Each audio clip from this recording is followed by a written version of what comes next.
तो हेलो दोस्तों, आप सभी का स्वागत है आज के इस नए वीडियो में नए टॉपिक के साथ। आशा करता हूं आप सभी बहुत ही मस्त होंगे और अपने अपने पढ़ाई में तेजी के साथ व्यस्त होंगे। तो चलिए इस प्रकार से आज के इस प्यारे से टॉपिक में हम लोग आज का जो टॉपिक है वैद्युत रसायन के अंतर्गत बहुत ही इंपॉर्टेंट होने वाला है। आज हम लोग इलेक्ट्रोड विभव किसे कहते हैं इसके बारे में संपूर्ण जानकारी आपको देने वाले हैं। इलेक्ट्रोड विभव का जो परिभाषा है, डिफिनेशन है, वो क्या होता है, इसको हम लोग एक फिगर के माध्यम से बड़ी आसानी से आपको क्लियर करने वाले हैं। आपके दिमाग में एक बार में फिट हो जाने वाला है कि आखिर इलेक्ट्रोड विभव होता क्या है। तो चलिए बिना किसी समय गंवाए इसी को समझने का प्रयास करेंगे। तो इलेक्ट्रोड और विभव ये कितने शब्दों से मिलकर बने हैं? इलेक्ट्रोड विभव दो शब्दों से। पहला तो है इलेक्ट्रोड, दूसरा है विभव। तो आपको जब तक इलेक्ट्रोड क्या होता है यह समझ नहीं आएगा तब तक आपको यह क्लियर नहीं हो पाएगा कि इलेक्ट्रोड विभव किसे कहते हैं, इलेक्ट्रोड विभव होता क्या है। तो सबसे पहले हम लोग इलेक्ट्रोड को समझ लेते हैं, उसके बाद विभव को देख लेंगे। तो हमें क्या समझ में आ जाएगा, इलेक्ट्रोड विभव क्या होता है यह हमको समझ में आ जाने वाला है। तो आखिर इलेक्ट्रोड किसे कहते हैं चलिए समझने का प्रयास करेंगे। हम लोग यहाँ पर एक पात्र ले लेते हैं। हम लोग यहाँ पर क्या ले लेते हैं, एक पात्र ले लेते हैं। कुछ इस प्रकार से देख सकते हैं। अब इस पात्र में एक हम लोग धातु की छड़ डाल देंगे, एक हम लोग धातु की यहाँ पर छड़ डाल दिए। अब मान लेते हैं ये जो धातु की छड़ है वह कौन सी धातु से मिलकर बना है, कॉपर से मिलकर बना है। अब कॉपर से मिलकर बना है तो इस धातु की छड़ से यह किसमें डूबा है, यह इसको मान लेते हैं कॉपर के ही विलयन में या फिर लवण में इसको डुबा देते हैं। किसके लवण में, CuSO4 अर्थात कॉपर सल्फेट के लवण विलयन में डुबा दिए हैं। अब मान लेते हैं इसको CuSO4 के विलयन में क्या कर दिए, डुबा दिए। ये जो कॉपर का छड़ है इसको इसी के लवण विलयन में अर्थात इसी के द्रव्य विलयन में मिला दिए। अब क्या होगा, ध्यान देंगे इलेक्ट्रोड किसे कहते हैं इसको हम लोग समझ रहे हैं।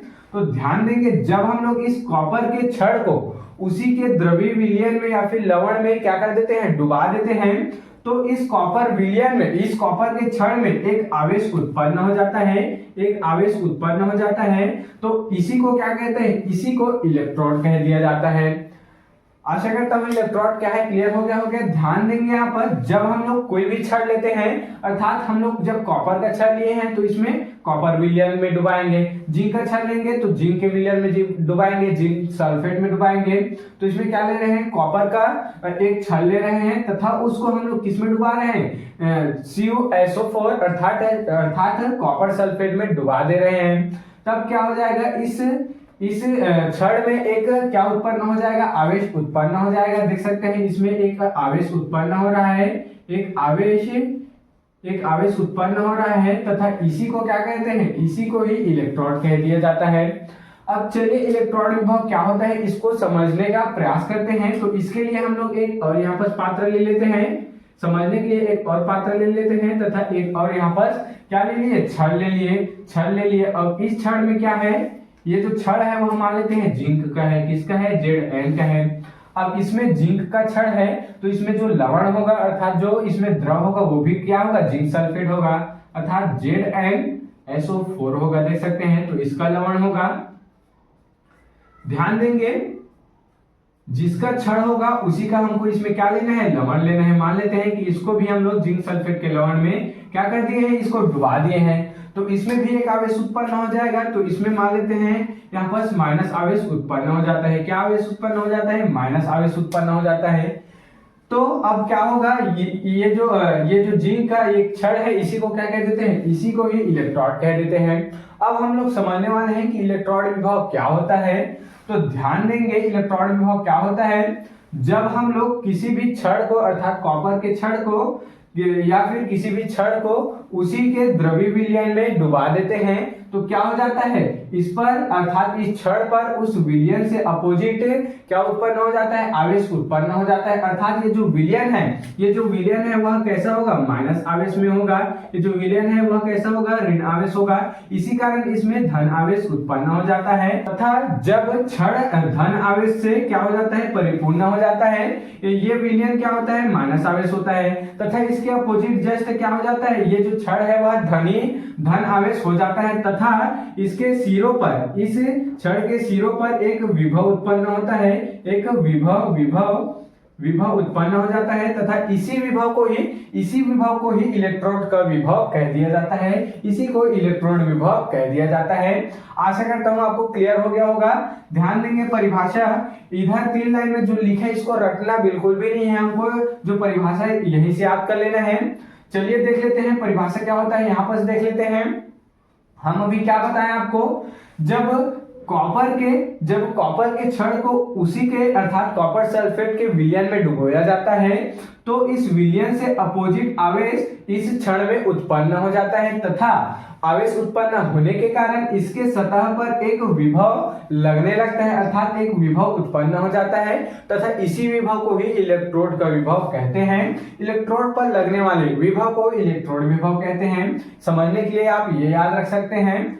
तो इसी प्रकार से जिंक में भी है, देख सकते हैं जिंक है तो इसमें माइनस आवेश है। क्योंकि इसमें माइनस आवेश क्यों है, क्योंकि इसका जो जिंक सल्फेट है इसके विलयन में प्लस आवेश होगा, इस कारण इसका अपोजिट जो आवेश है वह किसमें है, इसके क्षण में है। तो जब हम लोग जिंक के क्षण को जिंक सल्फेट में डुबाते हैं, जिंक सल्फेट के विलयन में डुबाते हैं तो इस पर अपोजिट आवेश उत्पन्न हो जाता है तथा इस पर भी एक विभव लगने लगता है, एक विभव उत्पन्न हो जाता है और इसी विभव को ही इलेक्ट्रोड विभव यहाँ पर कह दिया जाता है। चलिए इसी को एक परिभाषा के माध्यम से देख लेते हैं। अभी हम जो बोले वही यहाँ पर लिखा है, किसी धातु के छड़ को उसके लवण के विलयन में डुबाया जाता है। देख सकते हैं यहाँ पर कॉपर का क्या था, धातु का छड़ था तो इसको क्या किस में डुबा रहे थे, इसी के लवण विलयन में डुबा रहे थे, अर्थात कॉपर सल्फेट के विलयन में यहाँ पर डुबा रहे थे। तो क्या हो रहा था, तो धातु के छड़ पर एक आवेश उत्पन्न हो जाता है। देख सकते हैं जब हम लोग इसको डुबाते हैं उसी के सल्फेट पर तो क्या हो जाता है, धातु के सतह पर एक आवेश उत्पन्न हो जाता है जो विलयन के आवेश से विपरीत होता है। विलयन का आवेश माइनस होगा तो इसका आवेश प्लस होगा, विलयन का आवेश प्लस होगा तो इसका आवेश माइनस होगा, छड़ का आवेश माइनस होगा। उसी को बोला गया है विलयन के आवेश से विपरीत होता है, अर्थात छड़ का आवेश विलयन के आवेश से विपरीत होता है जिसके कारण छड़ के सतह पर एक विभव उत्पन्न हो जाता है, छड़ के सतह पर एक विभव उत्पन्न हो जाता है जिसे ही इलेक्ट्रोड विभव यहाँ पर कह दिया जाता है। आशा करता हूं आपको क्लियर हो गया होगा, परिभाषा पूरा अच्छे से क्लियर हो गया होगा। एक लास्ट बार और समझने का प्रयास करेंगे। इन 3 लाइन में क्या बोला जा रहा है, हमको अगर बोर्ड एग्जाम में इसका परिभाषा पूछ लिया जाए तो ये 3 लाइन याद नहीं आना चाहिए, हमको क्या याद आना चाहिए, फिगर याद आना चाहिए। हाँ फिगर क्या था, फिगर में क्या था, एक पात्र लिए थे, उसके बाद एक क्या डाल दिए थे, एक छड़ डाल दिए थे। उस छड़ में क्या था, आवेश उत्पन्न हो रहा था। आवेश उत्पन्न क्यों हो रहा था, क्योंकि उसी का विलयन लिए थे तथा उसमें क्या हो रहा था, उसमें विपरीत आवेश था। तो ये सब आपको याद आना चाहिए ताकि आप ये जो परिभाषा है अच्छे से लिख पाए।